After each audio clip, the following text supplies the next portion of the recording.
good afternoon, good evening, good morning. Good How are you, afternoon. Ray? Where are you? I am in Los Angeles. Excellent. Thanks for joining. I know it's a bit last minute for you, but we really welcome you getting on board, and we shoehorned you in here.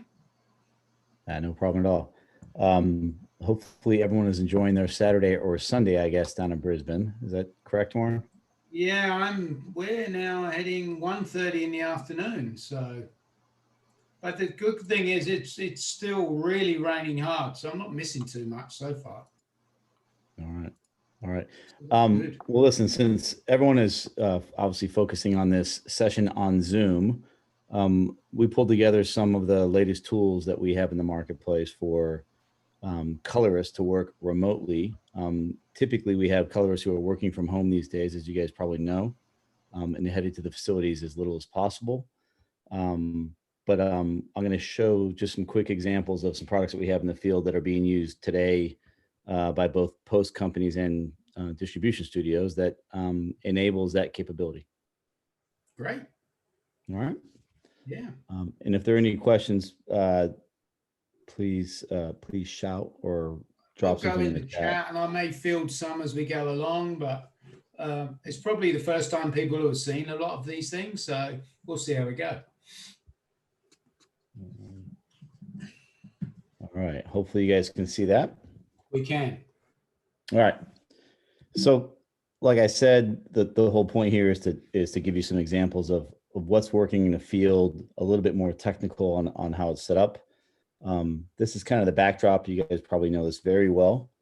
And that the trend, we believe, at least over the next 6 to 12 months, however long you think it takes for a vaccine to get out into the marketplace at scale, is that we're going to have this hybrid work case, meaning people are going to be trying to socially distance from set, but certainly later in the chain, they're going to be trying to socially distance even at work, which means for reviews, fewer people in the room, right? This is the behavior we saw in the market as people were out trying to figure out how to solve remote workflows. I'm sure you guys experienced much of the same thing. In the beginning, it was like, whatever it works, I'll take it. And then later, people start looking at how to build things that scale out and are cost effective. Like I said, that the remote collaboration products we have for under what we call Clearview cover a lot of different pieces, but certainly for the audience, we're going to focus on just 3 of these things. I'm going to give you the quick down and dirty of how it's set up. This is how we see the problem, all right? That you need this capability if you're going to be working remotely, whether that's you working with your Baselight or Resolve at work and doing a remote sync and trying to bring that image back, or whether you're just streaming in the tool that we have where you can skip the remote sync piece. What you need is super low latency, so there's no drunken sailor with your keyboard input or your trackball. Obviously, the best capability in color fidelity it's possible, and the system will show you does 12-bit color. It's a JPEG or a JPEG 2000 codec, and obviously goes up to 444 chroma. And of course, it's an ecosystem. So what we're going to show you is think of it as, instead of setting up what used to be the TVIPS system, the gold standard in our industry, you would put one device at one end and one device at the other and work out the networking. In this example, when we take your unit live, it's going to join an ecosystem. So there's a directory and you can call other locations and you can call one-to-many. All right. So as an example, trying to do remote color grading, there's a lot of great stuff on our website for use cases and case studies for customers who are doing this. But again, as you can see on the screen, typically the setup is gear at the office trying to remotely go in through something like Teradici or remote Resolve or Baselight and trying to perform that color grade or that work from home. All right. This is how we do it with what I would call a relatively low-end product for your profession. This is only going to push a 10-bit signal, but the beauty of it is it's relatively light in bandwidth, so pushing about 20 megs. And it's relatively easy for others to see in something that's color accurate. So an Apple TV in this example, Again, it is only 420 10-bit at the time right now, but this is popular for the, I guess, for light work, and you can invite a lot of people to this with no fuss. Let's say you can have up to 30 viewers, but again, not full color accuracy that you guys would demand for your features. This is a similar setup with a pivot. So think of pivot as the previous product Flex's bigger brother. It's got all the horsepower and the JPEG 2000 codec. It can push up to 600 or 700 megs for lossless JPEG. When we're pushing to somebody who's working remotely off our SohoNet media network, we use a product we call Pivot Lite that you see on the bottom left and right, and that's running over the internet. We recommend 200 megs down, but we've had workflows at 2K and 4K in the 100 to 150 megs. The install for the Pivot Lights, again, our engineers would work with those people in their homes. The biggest thing we're trying to do is access the local router to turn on port forwarding. But once the unit is set inside the home, it stays set, meaning it's joined an ecosystem, which means all the studio security. But more importantly, that person can now receive stream from any pivot on the system anywhere in the world with latency that's about 100 milliseconds plus the speed of light. Pause for a second. Trying to see if there's questions before I move on. Does this work of a video IO device? Yeah, so to get the input into Pivot, it's either an HDSDI input, and on the output for Pivot Lite, you can see HDMI, but it also has an SDI output. Pivot, of course, is SDI to SDI the whole way. And it is the card that's inside, it's an 8K Decklink card. So yeah, in the way we set the system up, we try to bypass all the color management. So all we're doing is pushing your bits straight through from one side to the other. And we do what we call an end-to-end system, meaning the colorist can actually review their own output being encoded and decoded in the same room. So you know what the other side's seeing. Okay, I'm going to move on. All right. Think of this as no longer just the colorist or the creative trying to actually do the work, but now bringing the execs in place, and you have this challenge of the same concept, but you're probably going to have to bring more people on board instead of a colorist working with either a single person like a director. Now you have the studio execs and everyone else involved.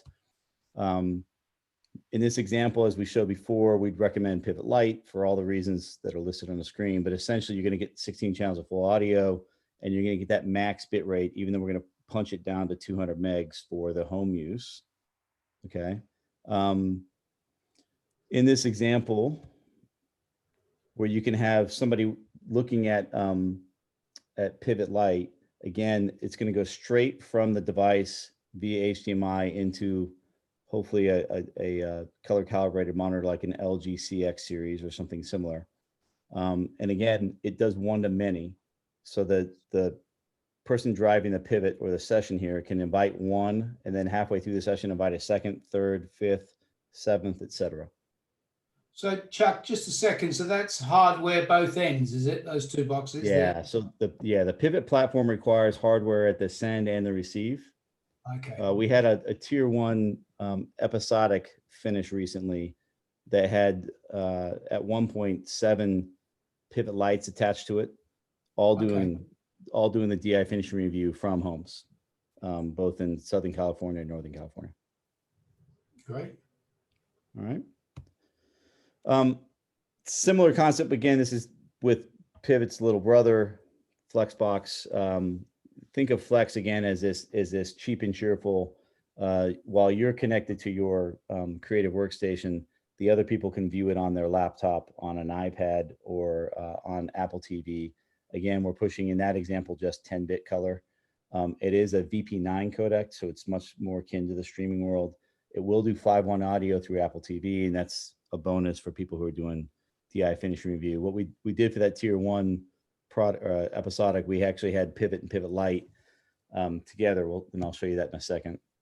So the last quick use case is just this remote finishing and screening concept. So now think of this as I don't have 5 or 6 people on my creative team who are doing a DI, but now I'm actually trying to do finishing and screening, which typically would have been maybe 1 or 2 screening rooms at a time. And now maybe your 15 or 20 execs are spread across the studio lot in different conference rooms. So our scaling up of multi-point gets harder. And of course, you're going to have to manage who's in a theater, what color space do they get, and who's obviously viewing it through glass, and what color space do they get. This is the example you see on the diagram, where they're not daisy chain, in serial with a splitter coming in from the SDI out and just going into both units at the same time.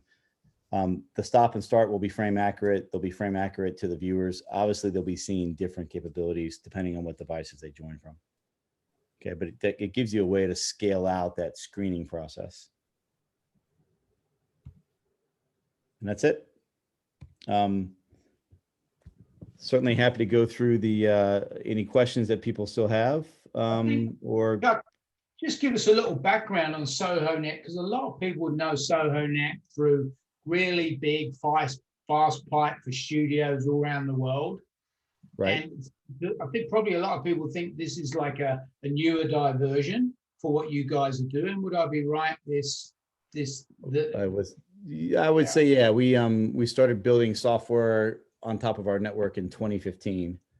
And we deployed file transfer tools, cloud acceleration tools, those kinds of things, object storage. And then about 2016, we got into the remote collaboration piece, building Clearview Flex first.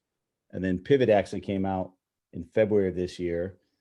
Think of Pivot as trying to harness that big network you talked about, where we have, literally hundreds and hundreds of studios and posts and VFX houses on net.